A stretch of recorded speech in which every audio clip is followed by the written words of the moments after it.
belong to that category that former President Obasanjo did refer to as ticking time bombs due to their involvement in crime and early introduction to the underworld.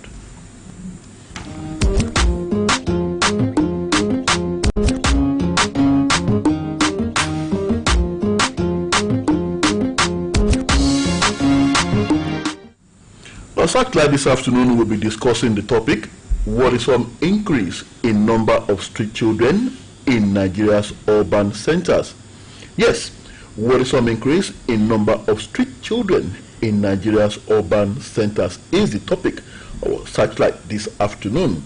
And delving with me into the world of these destitute children and juveniles is a social worker, a social activist who also happens to be a public affairs analyst, Comrade Kende Akinyemi. You're welcome to Satellite, and it's good to see you again, Comrade Akinyemi. Thank you very much, Mr. Tola. And now Satellite is our regular current affairs live radio discussion program where we dwell on topical issues affecting our dear country, our nation, and our world. My name is Tola Teriba, your anchor on the program.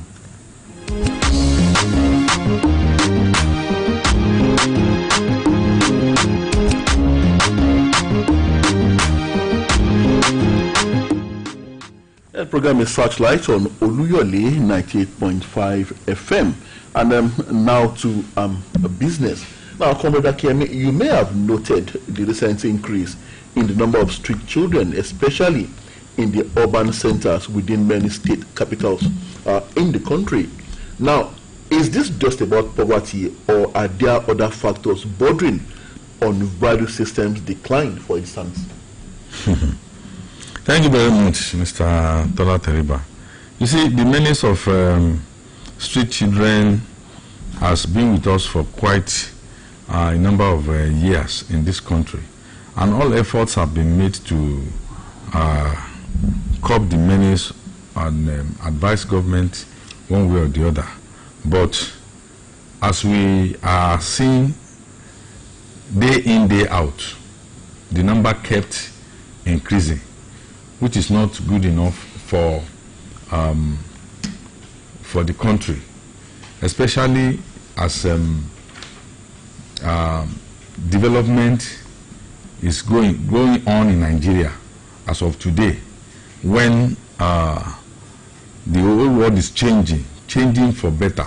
But to us in Nigeria, it's like we are not progressing, rather we are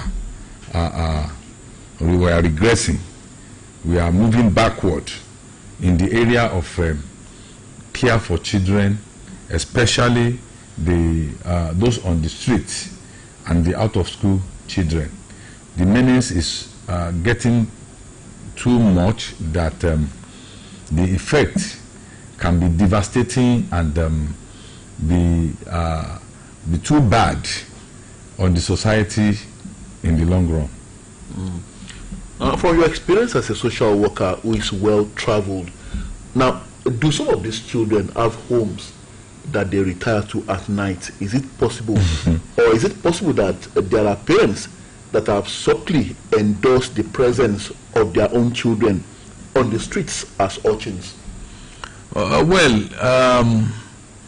The category of children in the street could be categorized into 2 or 3.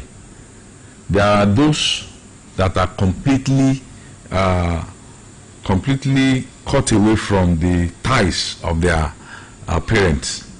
Those ones live permanently in the street, and they don't have any ties with their family, parents anymore. So they take care of themselves. They commit all sorts of atrocities because street is their permanent abode. That's one category. There is another category where you see these children on the street, but in the night or in the evening they retire back home to their parents. It is whatever they bring from the street that even the parents will survive on. Oh. Yes, we have those categories. But the category of those that are completely in the street are becoming worrisome, and that is the basis of the need for both government and the society all together. The stakeholders must find means of getting solution to the menace. All right, now these children on the streets, male and female alike. So, just how serious is the problem of children who may actually be born on the streets? The age of unwanted pregnancies right down the streets, and they grow up, and when they become of age, and we see even them underage children, minors becoming pregnant right there on the street. So, how serious is the problem of those children who are born right there on the street? The menace, the problem is becoming very, very serious, and is getting out of hand if nothing is done about it. We have, like you said, there are some of them that copulate on the street, and there and then they have offsprings who they also take care on the street, and they grow in the street without any cause to rescue them or provide succor to them. And this is a very, very dangerous phenomenon for the society, because the more these children are growing up on the street, the more they constitute serious negative menace to the society, and the consequence is so devastating that if care is not taken, you see, like we used to say, it's like we are sitting on a keg of gunpowder, but what we are seeing today is that the keg is already exploding, and the effect is spreading all over. So it is high time that something urgent and tangible must be done to ensure that the menace of street children is taken care of. We're still trying to tackle the problem from the roots. Do you think that where the parents or guardians of these children can be identified, would you support legislation to punish such parents, bearing in mind that the parents themselves, well, sadly, may not have much of a choice, considering the current economic reality, so they push their children right there on the streets? But would you still support the legislation that they should be punished? Where such parents? I have always advocated that parents should also be held responsible for any action or inaction of the children, because every bad behavior of a child emanates from the home. When the effect of bad parenting start showing on a child, the society will see the child as being bad. But looking at the background of such child, it might be one of the examples that the parents have been showing to the child. Children are they are copycats. Whatever the parents do, they tend to see whether it is bad or good. They then tend to also want to inherit and also exhibit. So there is need. We have always advocated for a kind of legislation that will extend the punishment of such children on the parents too, so that every parent will know that it is their responsibility to ensure that they take proper care of their children right from the beginning. A lot of parents nowadays, they produce much more children that they can take care of, and this is one of the reasons why we see a lot of them on the street. So they neglect them at the end of the day.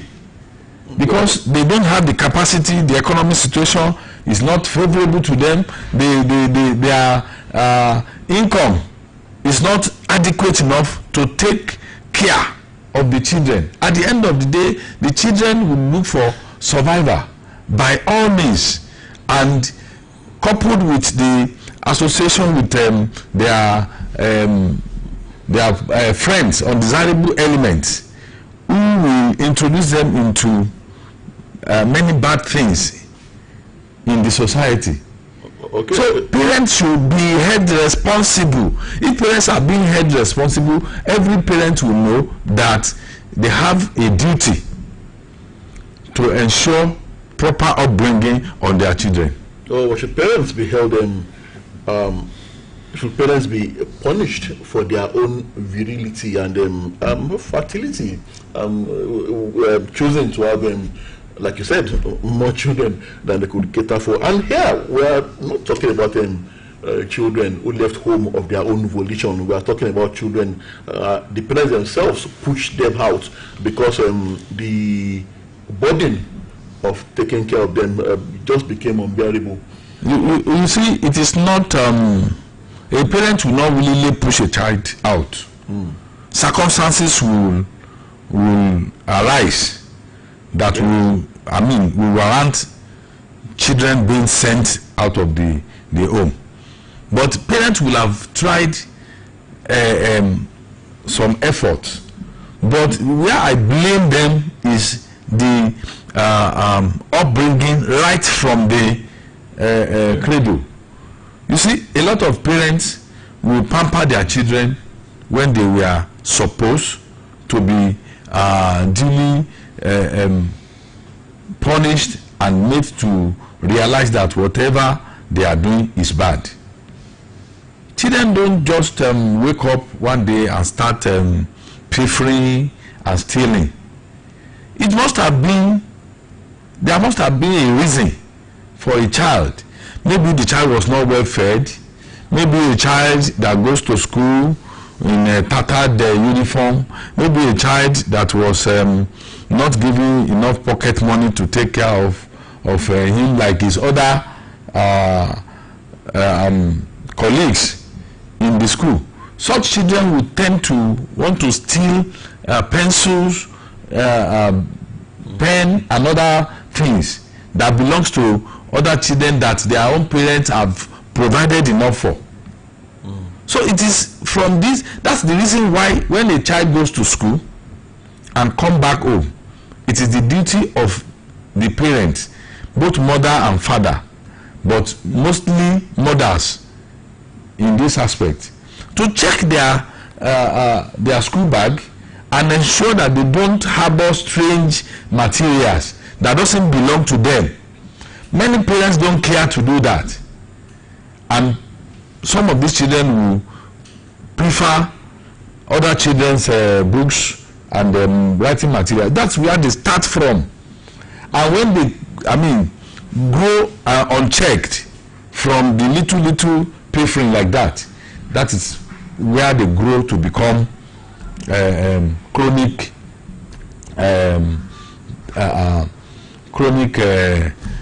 criminals. Yes. Well, maybe the parents may choose to look the other way because they cannot provide those things you mentioned for their children. And I do not want to believe that every child out there on the street is prone to crime. Is it that virtually every child on the streets eventually becomes a criminal from what you have seen in your career? You see, it's not all the children that we can conclude that are prone to crime, like you said you don't want to believe. In actual fact, some of them can be rehabilitated, can be reformed in a way, but if the facilities are not there, if the professionals are not there, if government also look away from their responsibilities, discharging their responsibilities, then those that doesn't have the tendency to become criminals will at the end of the day end up becoming adult They will even grow from the street children to adult criminals. So it's about survival. Yes, it's about survival, and it's about neglect of the society, government, and the stakeholders as well. So there must be a way by which all of us that are concerned with the care of children must come together to ensure that this menace is addressed. We also have children that have been forced to become street children because they are victims of superstitious beliefs and harmful traditional practices. Now, take for instance, children accused of witchcraft in states like Rivers, Akwa Ibom, and some other South states, and abandoned on the streets by parents and guardians. I know you must be familiar with this. Sure. Now, how much have the government and relevant agencies been able to significantly address these aspects? The effort is not much from the government, and that is one of the reasons why I clamor, and why we clamor for legislation to ensure that both parents, guardian, and the society that are involved in accusing children of witchcraft and neglect and declaring them as outcast must be held responsible and must be punished. If there are adequate legislations to that effect, it will go a long way to curb the menace and bring about sanity in the society. A lot of children are actually accused of being witchcraft, and they were totally treated as outcasts. Whereas it is not so. There are some religious and bodies like churches and the alphas that will even see vision on a child, an innocent child. Maybe for one reason or the other, maybe things are not going well in the family, and the parents visit them for consultation. Then they would put every blame on the child. And from there the parents will no longer want to see the child within their vicinity. Some will even deal with the child to the extent that the child will be seriously injured or disabled, or even killed. In some circumstances. So all these should not be overlooked in the society. But the society we have today, much of these menaces are not being addressed, especially by the right authority, by the law enforcement agencies, by the ministries that are concerned with these services. So there must be a way by which government address this aspect, so that many of the children that are involved were not punished unnecessarily.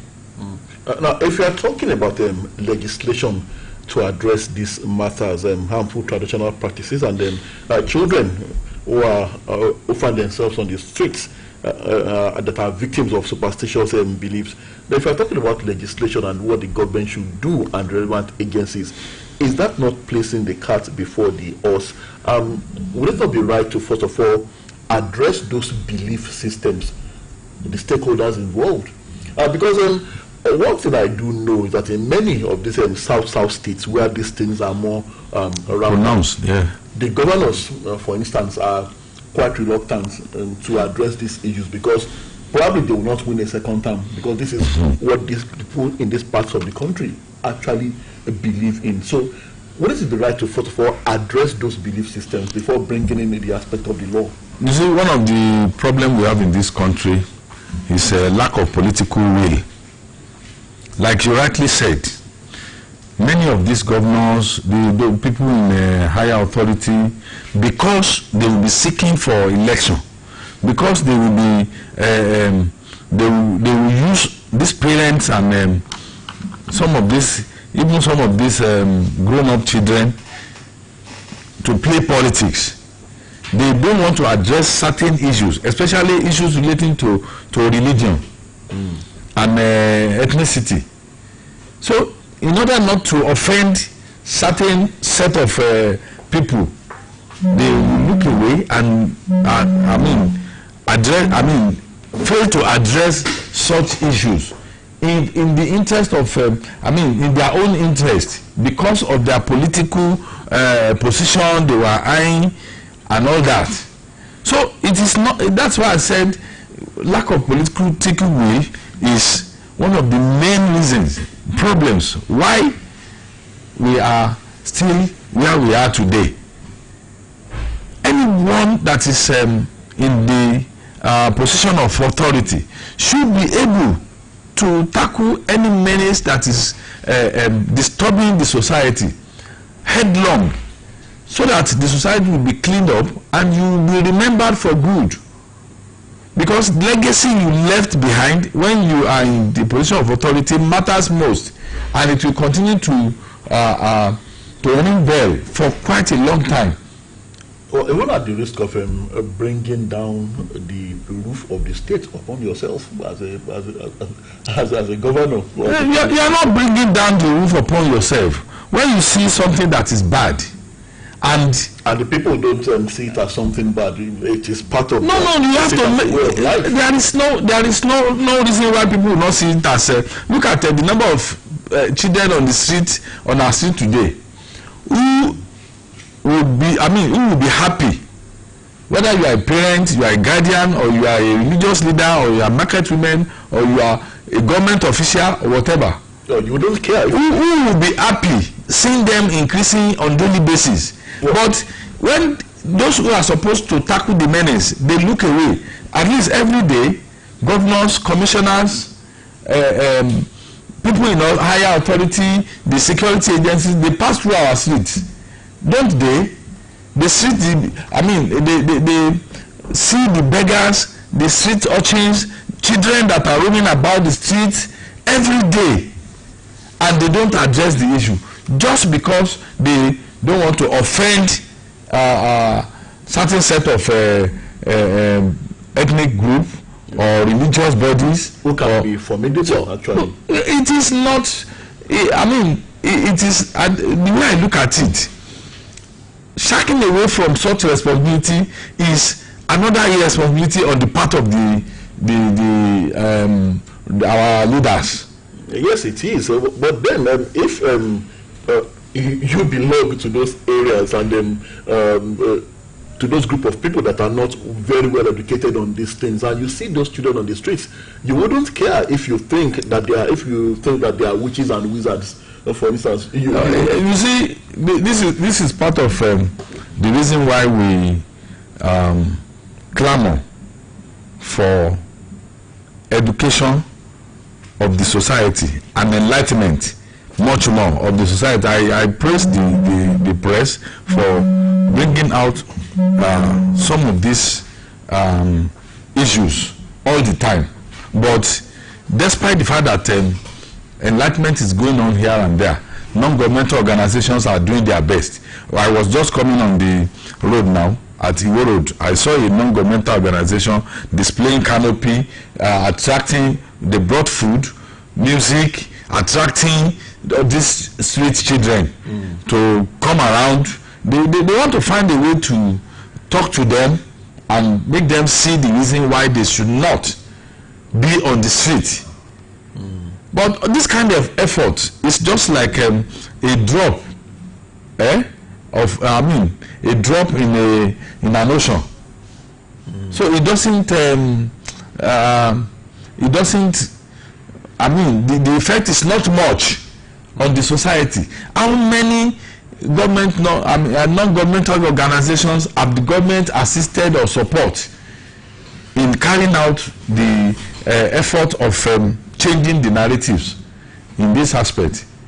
So the government, particularly the ministries, departments that are saddled with this responsibility, to me, they have totally neglected their responsibilities, and the law enforcement agencies are not also helping the matters, because all of them are just like not concerned. They don't care. And in a society where children are not, where issues of children are not given priority, are not addressed, what we find out is a bleak future for such society. And this is what we are witnessing today. Let's talk about northern Nigeria. Now, what exactly is the sustainable solution to the Almajiri problem? Again, from what you have seen in your time as a social worker, and we could talk about formal education, but the nomadic schools initiative do not seem to be working. So what is or should be the alternative to solving the Almajiri problem? You see, first of all, we have to reorientate the communities, especially those who carry the guard of religion too much on their shoulders. They are, because they believe that what religion provides is that children should be, children are provided by God, and God will take care of them. Well, it is not possible. God will not come down to take care of any child. That is why in the north they are just procreating. They are just bringing children to the world without proper provision to cater for them. That is what led to the issue of the Almajiris being, rising in number year in, year out. And government has tried to provide solution many times, but the solutions have been failing because it is deep rooted in their religious and traditional belief in that part of the country. They have seen the issue of Almajiris as a kind of a belief that must be just left like that, without being. You see, there was a time, I think governments in that part of the country, they established schools for the Almajiris. What was the outcome of a lot of finances that were spent in that area? Eventually, those children, they neglected the school. They don't attend the school anymore. Why? Because those who are in the authority, they are not, they are not placing their priority on actual reformation and changing the belief system of this set of leaders. So there must be a way by which we should reorientate the leaders in that area, make them see the reasons why every child must be properly taken care of, and that parents should not have more children that they can cater for. The program is Searchlight on Oluyole 98.5 FM, and we'll take this short break and we'll be back.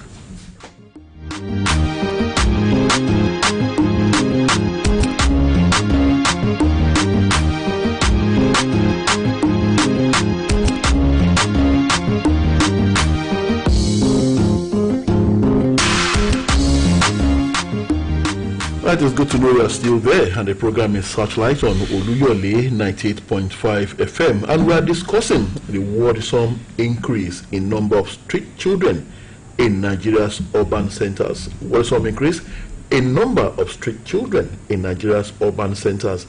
And I have with me in the studio a social activist, a social worker, and also happens to be a public affairs analyst, Comrade Kehinde Akinyemi. Right, to be part of the program, we welcome your questions and your contributions. Numbers to call: 080 070-5500-985. 070-5555-1985. 080-5500-985 and 070-5555-1985. These are the numbers to call for your questions and your contributions to the program this afternoon. All right, before we went on that break, we were talking about the Almanjiri system in Nigeria, and there's a reason I asked that question. Come with Kendi Akeyemi. Now, do you think southern Nigeria, particularly the southwest, is evolving its own version of Almanjiri, and what are the very grave implications of this? I ask this question because, well, let's take this call and I'll tell you why I asked that question. Hello, good afternoon. Hello,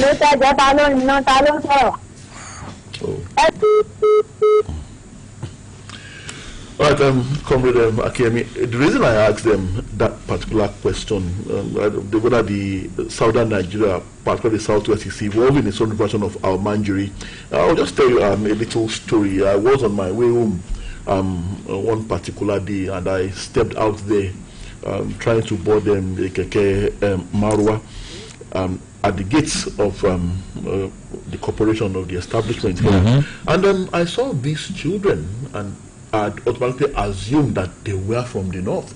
And then they came, they were begging for alms, and I said, well, the usual northern acronym that I said, Alaba Musa. They looked at themselves and then they burst out laughing. I wondered what was amiss and what was funny, and they said, Awema Sausa, telling me that they were not from northern Nigeria. They were actually Yoruba children from southwest Nigeria. So that's why I asked that question. Are we evolving our own version of Almanjiri? Actually, we are becoming like them gradually. These days, we have a cluster of children, even at parties, in public places, where public occasions are being held. You see quite a number of them coming together to struggle for leftovers of food. And when you want to send them away, they might tend to even revolt. They might tend to be throwing stones and be reacting negatively against you.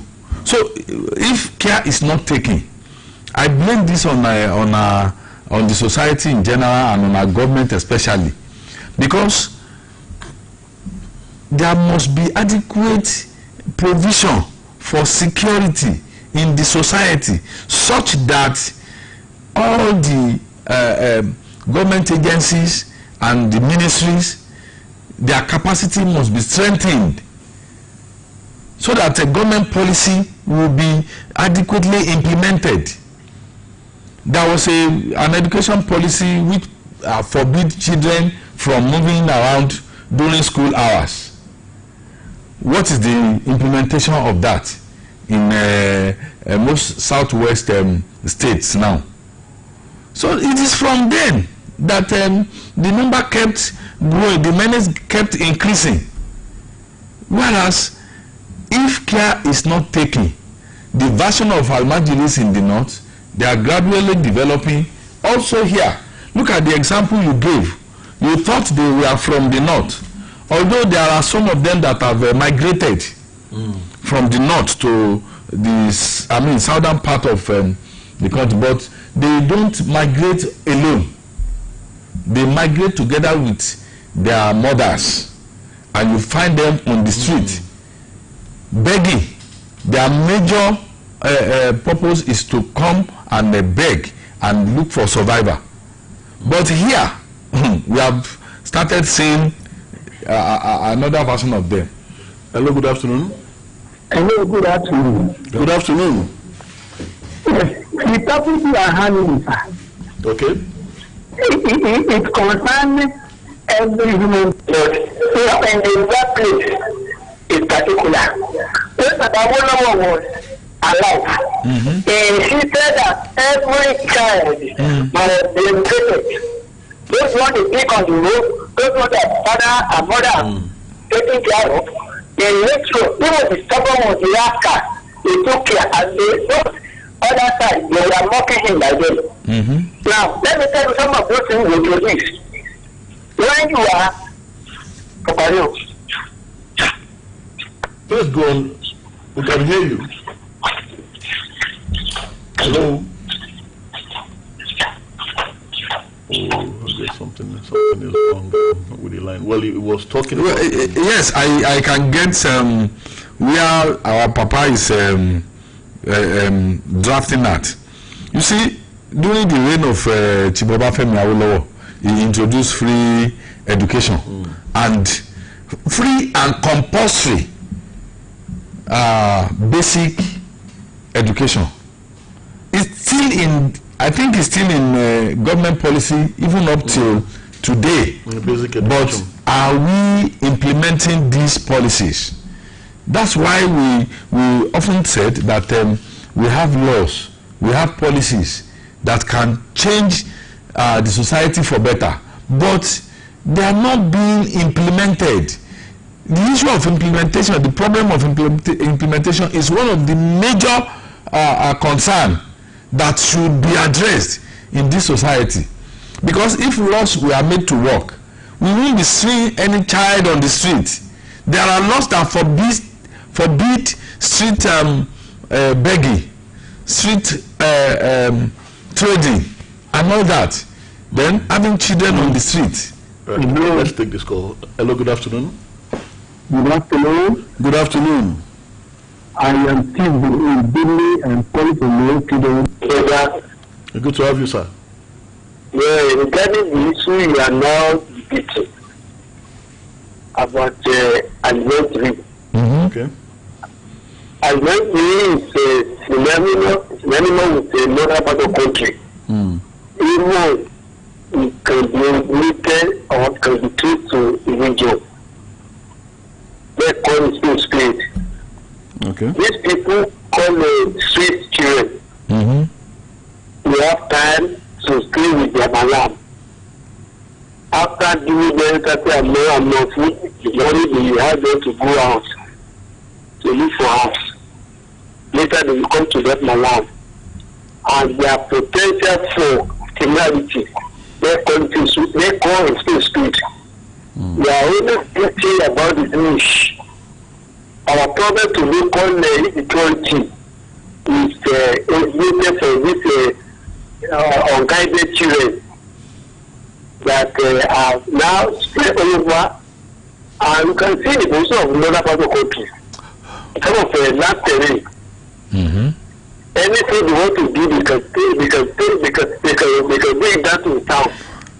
And not only that, the region has become a problem for us, because we have to do the intervention with the region. And I want to tell anyone I'm talking to that listen to me, let's look at it critically that the region apart, region apart. When we use it as a form of a change, or we use it interchangeably, that's the problem. Yes, one of the people I talk about, our south here or southwest, I want them to follow the steps of Oluyole. I want to say that if I see a typer on the top of a tree and it can explain itself, I can use the arithmetic and the simple dish for it. No tree can never enough. That's the thing. But the rejected him. See it's what to do. He said that the things that I am laughing, if I break it with a corner, you cannot take it. Related from that mouth to the deliver, so we take it. I am still doing. That's my solution. God bless you. All right, thank you so much. Well, I think the threat of Almanjiri, a possibility of a version of Almanjiri evolving in the south. Well, that may not be about religion, but about poverty. Poverty, yes. The rate of poverty is high, and the economic, the bad economic ravaging the society nowadays is making the matter worse. All right, we have another caller. Hello, good afternoon. Hello, good afternoon. Good afternoon. Calling from Ugo. Good to have you, sir. Thank you. Now, on the issue, when I started, I think I had issue with my phone. Now, I want to pick up where I stopped. Yeah. In time of our level, every person must be engaged. That is, if you are found roaming around, they will pick you up, they call it yoga. They will send you to welfare to be occupied. If you are learning a trade, you must have your certificate of learning. Whatever you are doing, you must be certified. Every student has his own ID card. Now, bringing it home now, the issue you are saying is now epidemic because there is no check. It is only in Oyo that we are trying to improve the lot of the youth, quality, not because because you are the program. But if that one will be added, it requires much more effort. But if we can contain our own children here, I think others will not find easy to mix with them. For every human being, there must be an identity of what you are doing. In Oyo, whatever you will be, carpenter, whatever you are, carrying a certificate to identify you with that. In that one, if you are not found with any certification of what you are doing, in the picture, it may look off, but I think that is the only way. Because over there, people believe that you are better, you remain a beggar, your child remain a beggar, and your grandchildren remain a beggar. That does not obtain no balance. We learn to struggle, but that spirit of beggars coming to a balance. We don't do it before, but it must be checked. It must be checked rigorously and with all effort. But I'm telling you, it is not easy. Thank you. Thank you, sir. But exactly my fear, Comrade Akieri, that what we feared in other parts of the country might be coming upon us, while things are also not improving over there. It's getting worse. And as we wind down, Comrade Akieri, very quickly and briefly, I want you to tell us, why do you think that free education, the kind that was offered by the Oluyole administration in southwest Nigeria, why can it not be replicated, and not just in southwest Nigeria, but in other parts of the country, as a means of addressing this problem? Well, it depends on the leaders, and when the leaders are not giving priority to what they should give it to, this is the kind of thing we will be witnessing. So that's why I said it's lack of political will.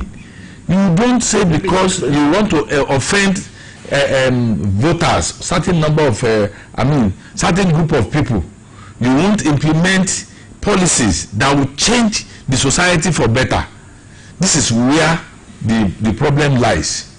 So we can replicate the kind of free education and the kind of policies that made life much bearable and better for the people, like the late the sage Chief Ababa did.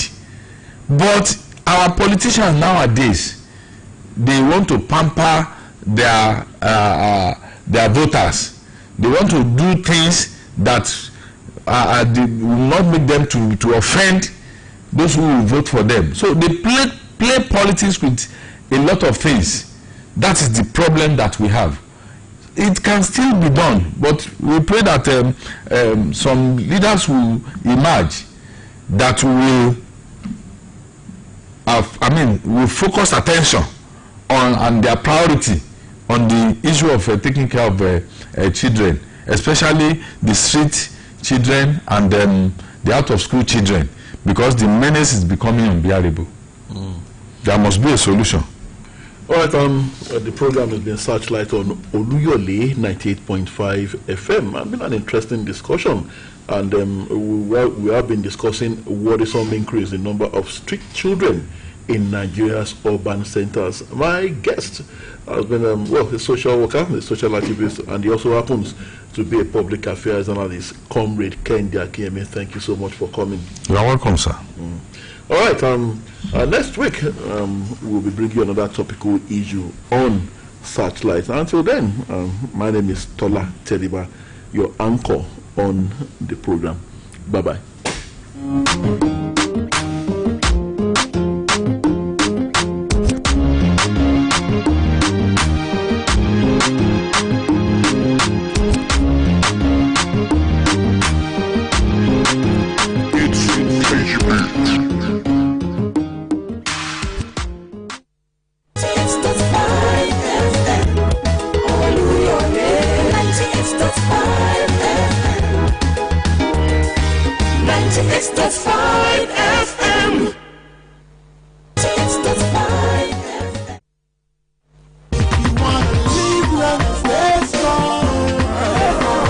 Àlàáfíà tayọ, healthiness equals happiness. Ìlera ṣe kókó, ìlera ṣe pàtàkì nínú ìgbésí ayé ẹ̀dá. Tá bá wà láyé tí ìlera ò pé, báwo gan la ṣe fẹ́ lo ìgbésí ayé ọ̀hún láti jẹ́ ká wà lálàáfíà. Ní ìkànnì Olúyọ̀lé 98.5 FM ṣe àgbékalẹ̀ ètò Àlàáfíà tayọ, healthiness equals happiness. Health is wealth, so is happiness. Stay active, live life anew. Join us for active living and a life renewed on Oluyole 98.5 FM for your daily health guide every Thursday at exactly 5 minutes past 4 to 5 p.m. Tune in with pride. Healthiness equals happiness. Ẹ pàdé wa ní gbogbo ọjọ́ Thursday láago 5 kọjá ìṣẹ́jú 4 títí di aago 5 ìrọ̀lẹ́. Àlàáfíà tayọ. Healthiness equals happiness.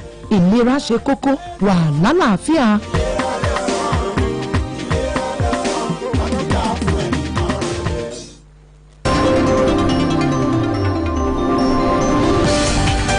About to listen to the hottest sound. 5, 4, 4, 3, 2, 1. 98.5 FM. You're listening to the Urban Frequency.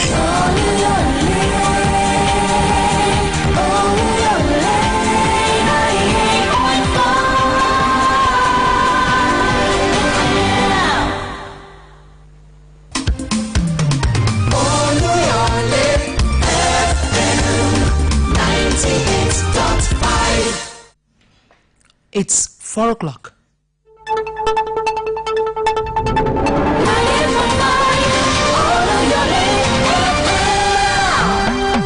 The news. Good afternoon. The news on the hour.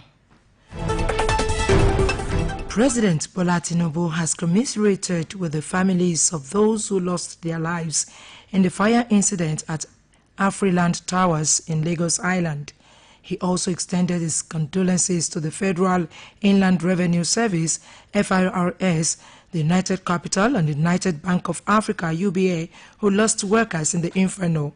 Tinubu, however, commended the emergency responders, including the Federal Fire Service, first aiders, medical personnel, and members of the public for their quick intervention. The Lagos State Fire and Rescue Service had said that the fire originated in the inverter room located in Afriland Towers basement.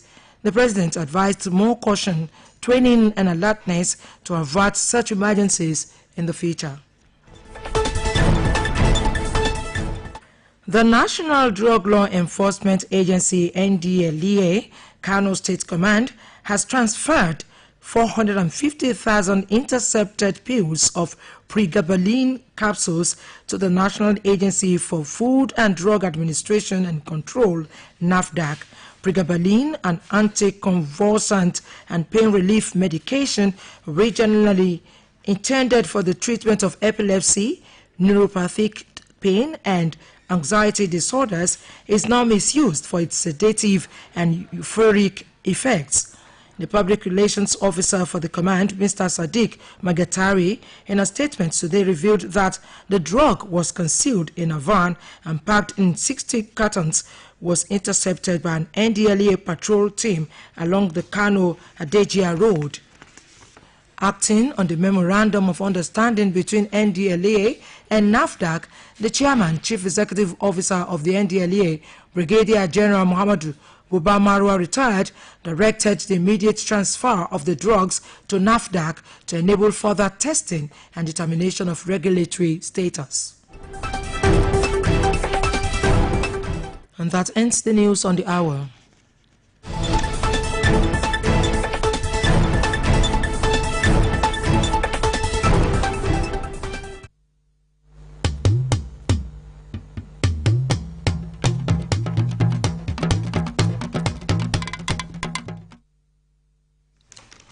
Ẹ kúrọ̀lẹ́ o, ìròyìn ní ṣókí.